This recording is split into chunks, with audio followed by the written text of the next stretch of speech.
ठीक, तो क्या देखा हमने इसमें, जितना भी ये हिस्टोरिकल बैकग्राउंड है, जो कंपनी ने रूल चलाए हैं, चाहे वो ब्रिटिश क्राउन का रूल रहा हो, 1858 के बाद सारी पावर ट्रांसफर किसके हाथ में हो गई, ब्रिटिश सरकार के हाथ में।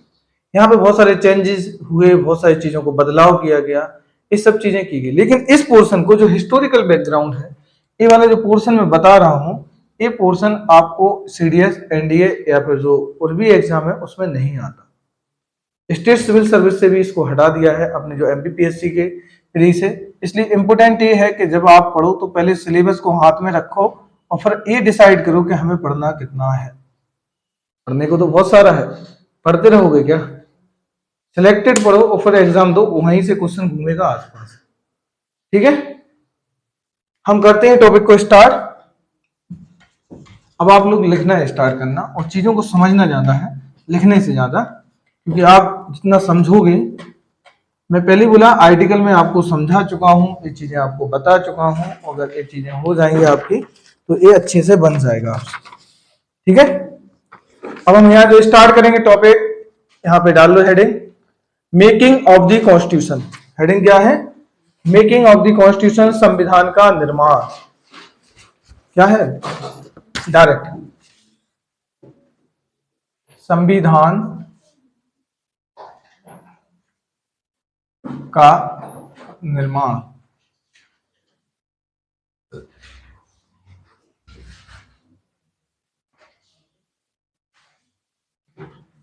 Making of the constitution, making of the constitution. अब सब संविधान के हम निर्माण की बात करते हैं या इस टॉपिक की बात आती है, तो हमें इसमें क्या क्या पढ़ना पड़ेगा, क्या क्या देखना पड़ेगा, कैसी चीजें आएंगी, इसमें क्या प्रोसेस होगा। इसमें एक आइडिया आपको ये तो लग ही गया होगा, जब मैंने हेडिंग लिखी है, यहाँ बात कर रहा हूँ संविधान बनने की, और संविधान बनने का प्रोसेस कैसे हुआ। और जब हम ये टॉपिक पढ़ेंगे तो इसमें एक टॉपिक जरूर आएगा, संविधान सभा, क्योंकि जब सभा बैठेगी तभी तो क्या बनेगा, उसकी बात की जाएगी। तो आपको यहाँ अच्छे से चीजें समझनी है, और मैंने क्या कहा, लिखाऊंगा बहुत कम और समझाना ज्यादा है। पीडीएफ मैंने बता दी है आपको, किससे फॉलो करना है, उससे देख के पढ़ना है, उसी का डाटा मैं ले रहा हूं। यहाँ लिखो, बहुत कम डाटा मैं बोलूंगा, लेकिन आपको कॉन्सेप्ट समझने हैं। ठीक है, देखो कुछ पॉइंट आते हैं यहाँ पे, एक कॉन्सेप्ट आता है, टर्म आता है, अंतरिम सरकार। क्या आता है, अंतरिम सरकार का गठन। पहला, फिर यहां पे हुई संविधान सभा की मांग। ठीक है, कॉन्स्टिट्यूशन की यहां क्या की गई, मांग। अब देखो, जब मांग की गई फिर हुआ संविधान सभा का गठन, एस्टेब्लिशमेंट ऑफ कॉन्स्टिट्यूशन असेंबली। पहले क्या किया, अंतरिम सरकार। अब अंतरिम सरकार क्या है, क्योंकि ये सब बहुत इंपोर्टेंट है, जो ऊपर शब्द मैंने लिखा है अंतरिम सरकार, क्योंकि इस बार का जो बजट आया है उसका नाम ही है अंतरिम बजट। क्या नाम है, हाँ, तो थोड़ा इस सब्जेक्ट शब्द को मैं अलग से एक्सप्लेन कर दूंगा, क्योंकि उसे इंटरनल कैबिनेट कह सकते हैं, इंटरनल गवर्नमेंट, या फिर अभी जो बोल सकते हैं इंटरनल बजट, तो उस शब्द को मैं अलग से एक्सप्लेन करूंगा। पहले अभी ये देख लो क्या क्या हमें इसमें देखना है। ठीक है, फिर हम बात करते हैं, चलो कुछ और पॉइंट है, कुछ और टॉपिक की बात कर ले हैं। यहां पे एक पढ़ोगे कैबिनेट मिशन। कौन सा, कैबिनेट मिशन, ये क्या था, इसने क्या बोला, इसमें कुछ टॉपिक की बात कर लेंगे। कैबिनेट मिशन के प्रस्ताव ये देखेंगे अपन। इसके बाद यहाँ पे आप जानते हो एक लीग बनी थी, मुस्लिम लीग, क्योंकि उस समय दो पार्टियां थी, तो मुस्लिम लीग ने क्या नहीं लिया, जो कॉन्स्टिट्यूशन की पहली बैठक हुई,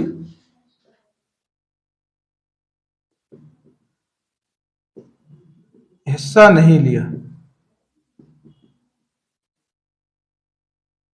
ठीक है, इनने पार्टिसिपेट नहीं किया। फिर यहां पे आएगा माउंटबेटन योजना।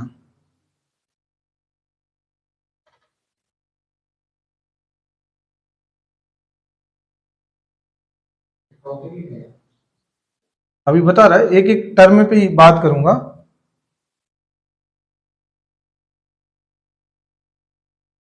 इतने हैं। इस मैंने आपको ये मान लो हेडलाइन लिख दी, क्या क्या पढ़ना है इसमें, क्या होता है, इसके बाद क्या होगा, फिर सबको बहुत डिटेल से मैं डिस्कस करूंगा। ठीक है, देखो कर ले हम बात यहां पे।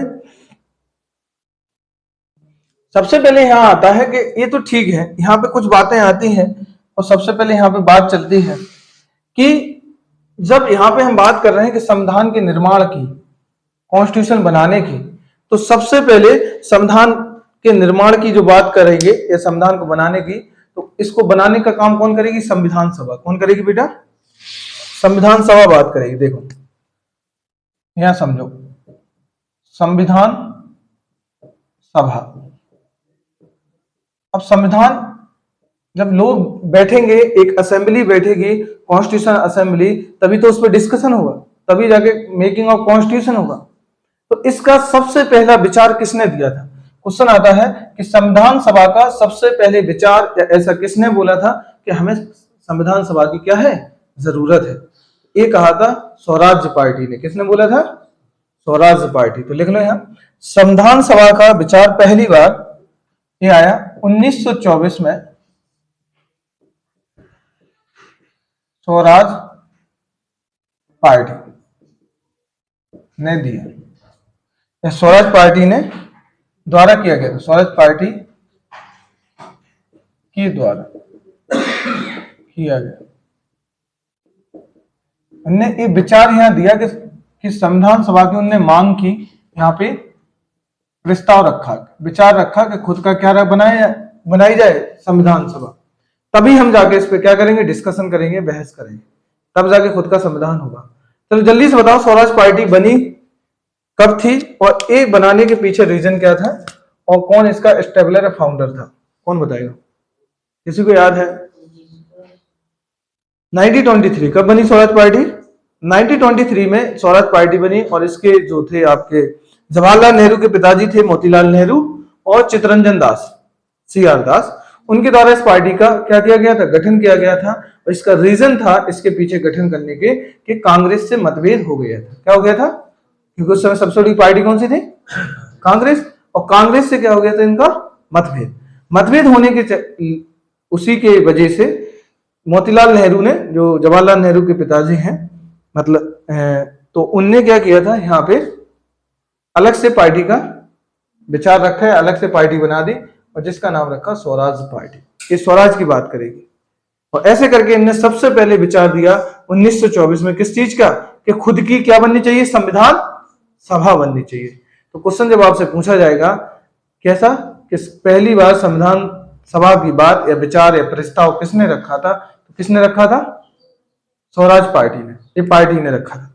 इतना क्लियर रहेगा कि नहीं रखेगा? यहां पे केवल विचार रखा है बेटा, अभी विचार। तो आगे 1934 में क्या, आगे क्या 1934 में संविधान सभा के गठन की बात की। किसकी बात की? संविधान सभा के गठन की बात। इनने केवल अभी विचार दिया, और ये क्या यहां क्या बोल रहे हैं कि खुद की संविधान सभा गठित कर ली जाए, बना दी जाए। संविधान सभा का क्या कर लिया जाए? गठन, स्टेबल किया जाए। और ये विचार दिया था MN रॉय ने। किसने दिया था? MN रॉय। और ये विचार, ये बात बोली थी MN रॉय। ये क्वेश्चन पूछे गए हैं बेटा, सब आए हैं क्वेश्चन, इसलिए मैं डायरेक्ट देख रहा हूं, तो आप डायरेक्ट टू द पॉइंट यहां देखिए कि 1934 में संविधान सभा के गठन की बात सबसे पहले किसने बोली थी? MN रॉय के द्वारा। अब ये बात इसने बोलने के बाद ये सारे कॉन्सेप्ट चल ही रहे थे, ये सारी बातें यहां पे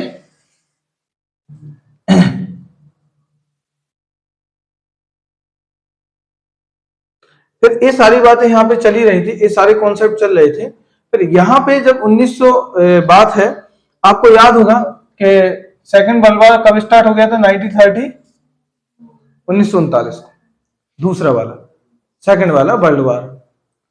तो यहां पे हम इनसे बार बार डिमांड कर रहे थे, किससे कर रहे थे? अंग्रेजों से, ब्रिटिश सरकार से, कि आप हमें खुद की संविधान सभा की क्या दे दो? परमिशन दे दीजिए। अगर हम खुद की संविधान सभा बना लेंगे तो हम क्या करेंगे? खुद का संविधान अपने हिसाब से डिजाइन कर लेंगे। लेकिन वो दे नहीं रहे थे। तब तक यहाँ पे दिक्कतें हो गई 1939 का, ये वाला प्रॉब्लम हो गया। अब यहाँ पे जब सेकंड वर्ल्ड वॉर स्टार्ट हो गया तो उनने शर्त रखी। यहाँ पे शर्त क्या रखी? शर्त ये रखी कि आप हमें क्या करो? सपोर्ट कीजिए। किसमें? सेकंड वर्ल्ड वॉर में। जर्मनी के अगेंस्ट लड़ा जा रहा था ये वर्ल्ड वॉर। एक तरफ था ब्रिटेन और दूसरी तरफ कौन था? जर्मनी। तो जब सेकंड जो विश्व युद्ध चल रहा था उसमें जब इनने शर्त रख दी, तो इससे पहले क्या हुआ था? जब एक प्रस्ताव रखा गया, बोले इसके बाद फिर हम आपको क्या बनाने देंगे? आपका संविधान, आपको संविधान सभा की परमिशन दे देंगे। इस सब शर्तें हम मान लेंगे हम आपकी। और उसी को लेकर के 1937 में कांग्रेस ने इस्तीफा दे दिया था। क्या दे दिया था? कांग्रेस ने विरोध कर दिया था। क्या हम, क्योंकि इससे पहले हम खामियाजा देख चुके थे 1914 वाले का, फर्स्ट वर्ल्ड वॉर में इतने सारे हमने भारतीय भेज दिए थे, सारे के सारे मर गए। और उनने जो हमसे बोला था कि हम आपको ये देंगे, दिया कुछ नहीं था। तो इन पे भरोसा नहीं किया जा सकता। यही यहाँ पे ये सब चीजें चल रही थी। इसी चीज को लेकर के फिर यहाँ एक कॉन्सेप्ट रखा गया और 1934 में ये बातें आई। और ऐसे करके फिर हमें मजबूरी थी हमें कि उनके साथ हामी भरना। लेकिन फिर बाद में 1939 में बात तो की गई, लेकिन 1940 में यहाँ पे अगस्त प्रस्ताव लाया गया। क्या लाया गया? अगस्त प्रस्ताव। अब अगस्त प्रस्ताव में जो शर्तें बोली गई, जो बातें यहाँ पे बोली गई, यहाँ पे 1940 की बात है, 1940 की। और एक यहाँ पे प्रस्ताव आया, अगस्त प्रस्ताव। ठीक है। अगस्त इसलिए बोला क्योंकि इसे लाया गया था अगस्त के महीने में। कब लाया गया था? अगस्त के महीने में। और इसी ने इसको क्या मान लिया? सैद्धांतिक रूप से इसे एक्सेप्ट कर लिया। क्या कर लिया? सैद्धांतिक रूप से, सैद्धांतिक रूप से स्वीकार कर लिया।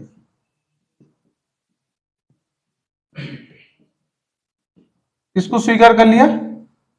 संविधान सभा के कॉन्सेप्ट को सैद्धांतिक रूप से मान लिया कि ठीक है, हम दे देंगे, हम इस सैद्धांतिक रूप से इसे एक्सेप्ट करते हैं। फिर देखते हैं आगे क्या होगी कंडीशन। तो ऐसे करके बहुत सारे प्लान आए, बहुत सारी बातें आई। ठीक है। फिर आया, फिर यहाँ पे एक अगला मिशन आया 1942 में, जिसे कहा क्रिप्स मिशन। क्या? Cripps mission. जब इसने ये सुना, ये सब बातें जब इससे बोली कि आप हमें ये सब चीजें दो या संविधान बनाने की बात करो, तो इसने क्या किया? संविधान के कॉन्सेप्ट को खारिज कर दिया। क्या कर दिया? बात नहीं मानी इसने, संविधान के प्रस्ताव को नहीं माना। तो क्या लिखेंगे इसमें? लिख लो, इसमें लिखो बेटा,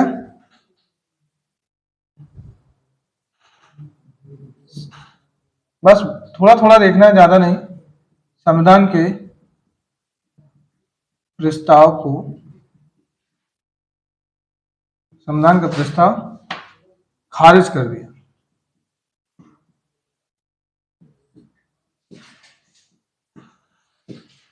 ये सब बातें यहाँ चली रही थी, ये सारे कॉन्सेप्ट चल रहे थे। तो फिर हमने ये कहा क्यों ना ये सब ऐसा कर लिया जाए, ये सब बातें ऐसी की जाए जैसे अभी हमने यहाँ पे बात कही, जैसे संविधान सभा की मांग, जैसे जो अभी हमने यहाँ लिखा है कॉन्सेप्ट कि संविधान सभा की बात करें तो विचार सबसे पहले किसने दिया? स्वराज पार्टी ने। ठीक है। फिर आता है कि यहाँ पे गठन की बात किसने की? ये लिखा गठन, संविधान सभा के गठन की बात। तो गठन की बात किसने की थी? एमएन रॉय ने 1934 में। वही बात आगे बढ़ती गई। अब आता है इसके बाद, जब ये सारी बातें यहाँ चली रही थी, ये सारे कॉन्सेप्ट यहाँ पे चल ही रहे थे कि 1942 में क्रिप्स मिशन आया, इसकी बात नहीं मानी, ये भी नहीं हुआ। इनने सैद्धांतिक रूप से स्वीकार किया, लेकिन उतना भी उतना प्रभावित नहीं रहा, ये सब चीजें उतनी नहीं रही। फिर हमने क्या किया? यहाँ पे अंतरिम सरकार का गठन किया। कौन सी सरकार? अंतरिम सरकार। अब अंतरिम सरकार क्या होगी? मतलब शासन व्यवस्था, ये सारी चीजें तो किसकी रहेंगी? ब्रिटिश सरकार की। किसकी रहेंगी? लेकिन हम उनके अंडर में काम करेंगे और रूल्स एंड रेगुलेशन उनके, लेकिन काम हमारे द्वारा किया जाएगा अपने देश के लिए। तो यहाँ पे इंपोर्टेंट हो जाता है कि जब अंतरिम सरकार बनाई गई तो इसमें सारे नेता तो ज्यादातर हमारे इंडियन थे, भारतीय नेता थे, लेकिन जो अंग्रेज थे वो कौन थे? अध्यक्ष थे। इसके चेयरमैन कौन थे अंतरिम सरकार के? जो अध्यक्ष थे कौन थे? लॉर्ड बेविल थे। नाम क्या है उनका? हाँ, लॉर्ड बेविल थे। तो अध्यक्ष कौन थे? बेविल। हाँ, ये वायसराय थे।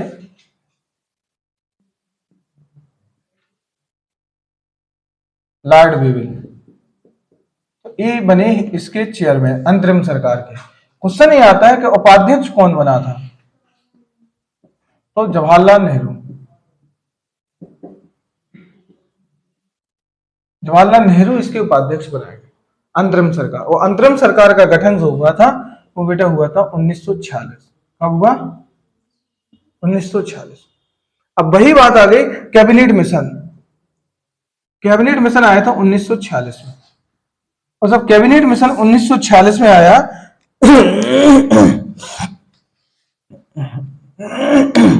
तो कैबिनेट मिशन का कॉन्सेप्ट था और इसने संविधान सभा के प्रस्ताव को स्वीकार कर लिया। क्या कर लिया? संविधान सभा के प्रस्ताव को स्वीकार किया।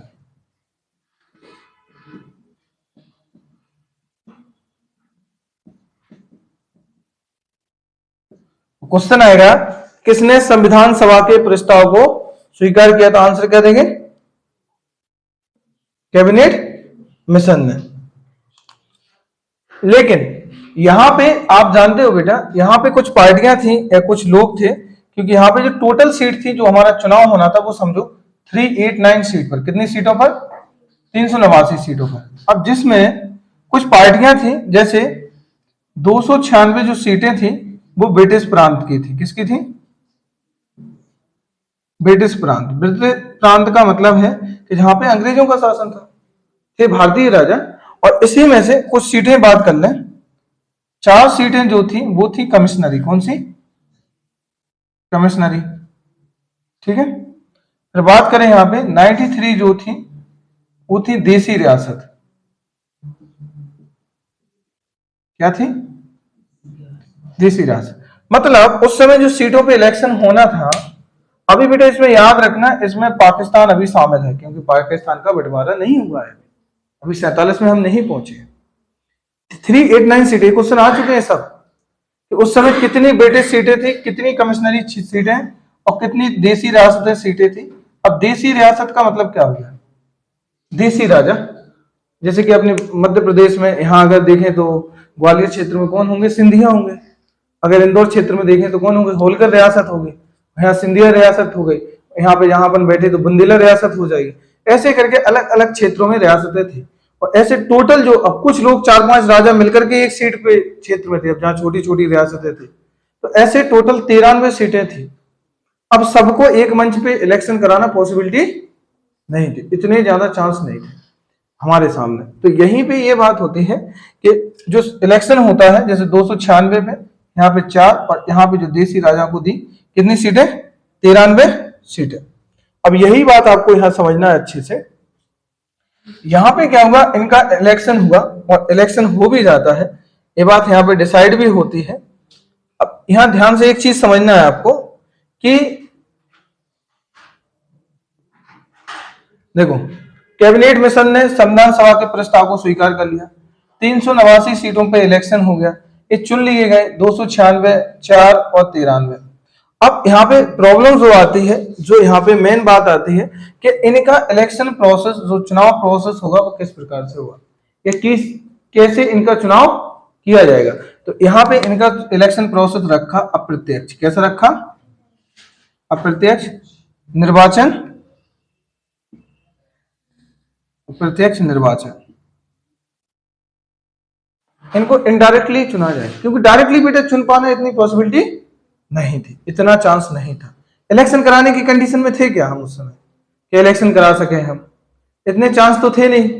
तो इनडायरेक्टली चुना गया कि जो अपने अपने क्षेत्रों के राजा हैं वो आ जाए, पढ़े लिखे लोग हैं, अपने अपने एरिया के हिसाब से वो अपने क्षेत्रों को रिप्रेजेंट करें आके। तो तो ये बातें यहाँ बोली थी, फिर इसमें बहुत सारी अलग अलग बातें थी, उनकी हम अलग से बात करेंगे।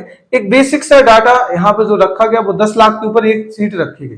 बेसिक कितना रखा गया? 10 लाख के ऊपर। ये बेसिक चीजें हैं, अभी आपको इसमें जो समझना है। अब बात आती है कि यहाँ पे जैसे मुस्लिम लीग है, कौन है? मुस्लिम लीग। अब यहाँ देखो, ध्यान से समझना है, जब यहाँ इलेक्शन होता है तो इसमें से 208 सीटें कांग्रेस को मिलती। किसको मिलती हैं? हाँ, कांग्रेस को 208 सीटें कांग्रेस को मिली। इसके बाद यहां पे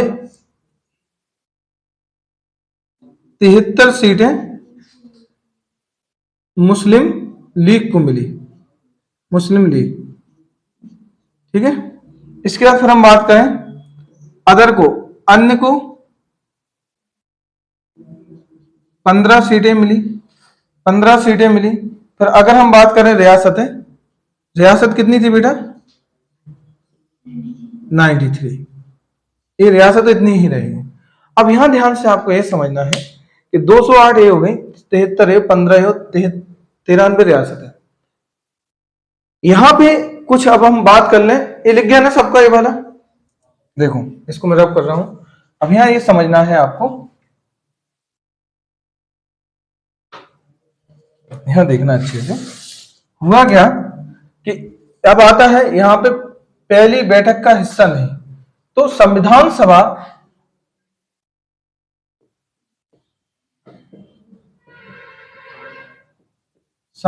सभा कॉन्स्टिट्यूशन असेंबली की जो फर्स्ट सिटिंग हुई, फर्स्ट सिटिंग जिसे हम कहेंगे पहली बैठक,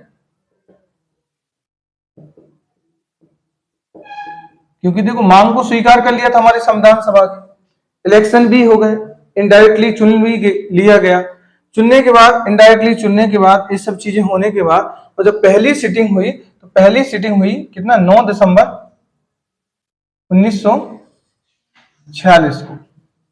और जब पहली बैठक हुई 9 दिसंबर 1946 को, इसमें 208 लोग प्रेजेंट हुए। ठीक है, कितने लोग? 208 लोग प्रेजेंट हुए। अब ये देसी रियासतें इसमें शामिल नहीं आई थी, ठीक है, वे अलग मैटर है, लेकिन ये 73 लोग जो थे मुस्लिम लीग के लीडर, इसमें पार्टिसिपेट नहीं किया। इसलिए यहां क्या लिखा है कि मुस्लिम लीग ने पहली बैठक में हिस्सा नहीं लिया। और मुस्लिम लीग ने फिर विरोध किया। किस चीज का विरोध किया? कि ये देखो एक ऐसी संविधान सभा है कि जो पूरे देश को रिप्रेजेंट करती ही नहीं है, क्योंकि इसमें मुस्लिम लीग शामिल, क्योंकि उस समय 2 पार्टियां बड़ी थी, एक तो कांग्रेस थी और दूसरी पार्टी कौन सी थी? मुस्लिम लीग, और कोई पार्टी नहीं थी। जब मुस्लिम लीग इससे हट गई और मुस्लिम लीग ने इसमें पार्टिसिपेट नहीं किया, तो मुस्लिम लीग ने फिर कहा माउंटबेटन के सामने, माउंटबेटन के सामने, जो माउंटबेटन उस समय भारत के कौन थे? वायसराय थे। लेकिन यहाँ पे 1947 के एक्ट में ये पद को बदल दिया और इनको क्या कर दिया? Governor general. फिर से क्या बना दिया? Governor general. तो कह सकते हो भारत के पहले और अंतिम ब्रिटिश गवर्नर जनरल माउंटबेटन। और अगर पूछे भारत के ओनली इंडियन, तो सी राजगोपालाचार्य। कौन थे? चक्रवर्ती राजगोपालाचार्य। इनके बाद कौन बनेगा? क्योंकि जब ये जाएंगे तो सारी कमान किसको सौंप के जाएंगे? चक्रवर्ती राजगोपालाचार्य। चक्रवर्ती राजगोपालाचार्य गांधी जी के बहुत करीबी थे, इसलिए उन्हें केरल का गांधी कहते। क्या कहते हैं? केरल का गांधी, क्योंकि केरल के थे इसलिए उनका नाम है। क्योंकि उनने जब नमक सत्याग्रह होगा नमक कानून को लेकर के, तो वहां ऐसे उनने नमक कानून तोड़ा था, तो इसलिए उनको जो नाम दिया जाता, क्या कहा जाता? केरल का गांधी। ये बात करेंगे इन पे बहुत डिटेल से। अभी थोड़े बेसिक ही समझ लो, बैकग्राउंड में समझा रहा हूं, हल्का सा बेसिक समझ लो, फिर बात है। जब पहली बैठक हुई तो पहली बैठक में इस सेटिंग में पार्टिसिपेट कौन नहीं हुई? मुस्लिम लीग। और मुस्लिम लीग ने यहाँ कहा कि क्या हो गया यहाँ पे कि एक जो संविधान सभा है ये पूरे भारत को रिप्रेजेंट, क्योंकि एक हिस्सा, कितना हिस्सा? 73 सीटों का हिस्सा इसमें पार्टिसिपेट नहीं है। और ऐसे करके जब ये बात यहाँ पे हुई, फिर माउंटबेटन प्लान आया। यहीं पे आता है, यहां से समझना, माउंटबेटन प्लान या माउंटबेटन योजना, और ये आई। ध्यान से समझना बेटा, ये क्लियर हो रहा है कि नहीं हो रहा है? कोई डाउट तो नहीं अभी? अब देखो इसमें कुछ बेसिक बातें हैं। और ये डेट थी 3 जून, कितनी थी? 1946। और इसमें माउंटबेटन प्लान में ही इनने कॉन्सेप्ट को स्पष्ट कर दिया और क्या बात मान ली कि भारत के दो टुकड़े होंगे, क्या होंगे, भारत और पाकिस्तान। क्वेश्चन आएगा कि किस योजना के तहत भारत के बंटवारे को स्वीकार किया गया, तो माउंटबेटन योजना के तहत। वो मान ही नहीं रहे थे, शामिल ही नहीं होना चाहते। इतना मनाया, मान जाओ, शामिल हो जाइए, सिटिंग में भी नहीं आए, क्या कर सकते, तो बोले लास्ट ऑप्शन है कि बंटवारा कर दिया जाए। नहीं, अलग ही कर दो ना, आप अपना संविधान बनाओ अलग से, अपने हिसाब से बनाओ जो तुम्हें बनाना। और ऐसे करके दो राष्ट्र का कॉन्सेप्ट यहाँ स्वीकार किया गया माउंटबेटन प्लान के तहत। और ये आया था 3 जुलाई 1947, 47 से 46, 46 सही है। इतना क्लियर है कि नहीं? हाँ हाँ 46 है। क्लियर है इतना सबका? किसी का डाउट तो नहीं? हाँ बेटा, ये वाला ये 3 जून 1946 ये तारीख थी जिस दिन ये घोषणा की गई थी। और फिर वही जाके 15 अगस्त 1946 को हमने अपने आप को इंडिपेंडेंट घोषित किया। और इससे पहले पाकिस्तान वालों को थोड़ा ज्यादा जल्दी थी, उनने 14 अगस्त को कर दिया, हमने 15 अगस्त को किया। उन लोगों ने हमसे एक दिन पहले बोले हम तुमसे पहले आजाद हो जाएंगे। और वही फिर जब संविधान की बात आई तो संविधान हमारा तो बन गया 1950 में जाके कंप्लीट, वही उनका संविधान आने वाले 1958 में जाके कवर हुआ। मतलब वो इसी में उलझे रहे। देख रहे हो कितने महान है। ठीक है, हमारा पड़ोसी है जैसा भी है। हाँ, तो यहाँ पे ये बात क्लियर है सबकी कि नहीं बेटा? कोई डाउट तो नहीं किसी का? ठीक है, ये सब बेसिक पॉइंट थे जैसे मैं यहाँ पे बात कर रहा था कि जब कभी यहाँ पे ये बात चल रही थी, ये बेसिक चीजें थी कि यहाँ ठीक है संविधान सभा के कॉन्सेप्ट को स्वीकार किया गया, पहली बैठक भी हो गई। अब यहाँ थोड़ी चीजें समझ लो जो मैं बता दूं। पहली बैठक के जो अध्यक्ष थे तो ये थे सच्चिदानंद सिन्हा। सच्चिदानंद सिन्हा, क्योंकि इसके अध्यक्ष का जो बेटा कॉन्सेप्ट लिया गया था वो लिया गया था फ्रांस के संविधान से। कहां से? फ्रेंच कॉन्स्टिट्यूशन से। क्योंकि ये बोला था कि जैसे ही फ्रेंच का कॉन्स्टिट्यूशन बनाया गया उस समय, तो वहां के सबसे पहले उन शर्त रखी कि जो बुजुर्ग व्यक्ति होंगे पूरी कॉन्स्टिट्यूशन असेंबली के सभा में, जो सबसे ज्यादा एजेड होंगे, उनको हम क्या बनाएंगे? अध्यक्ष। लेकिन टेम्परेरी थे। कैसे थे? अस्थायी थे, परमानेंट नहीं थे। अब एक तो एजेड थे तो परमानेंट काम तो कर नहीं पाते। थोड़े कॉन्सेप्ट जो हमने लिए फ्रांस के कॉन्स्टिट्यूशन के, तो यहां पे फिर इनको एक कैसे थे? अस्थायी थे। तो याद रखना मात्र 2 दिन के थे। कितने दिन के? 2 दिन के, 9 10 तारीख और 11 तारीख को चेंज हो जाएगा। 2 दिन के थे मात्र। ठीक है, कुछ और पॉइंट देख लो यहाँ पे जो मुझे बात करनी है। इसके अगली बैठक होती है बेटा 11 दिसंबर 1946 को, अगली बैठक।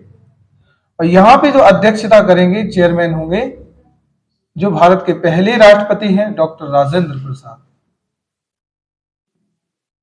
राजेंद्र प्रसाद, तो डॉक्टर राजेंद्र प्रसाद है और ये आगे जाके स्थायी अध्यक्ष बने। और ये तब तक रहे जब तक हमारा पूरा संविधान लागू नहीं हो गया। और संविधान लागू होने के बाद, इंप्लीमेंट होने के बाद, यही जाके आगे क्या बने? Indian president, first president of India. और एक नहीं, सेकंड टर्म तक रहे, सेकंड टर्म कंप्लीट किया। 2 बार प्रेसी यही रहे।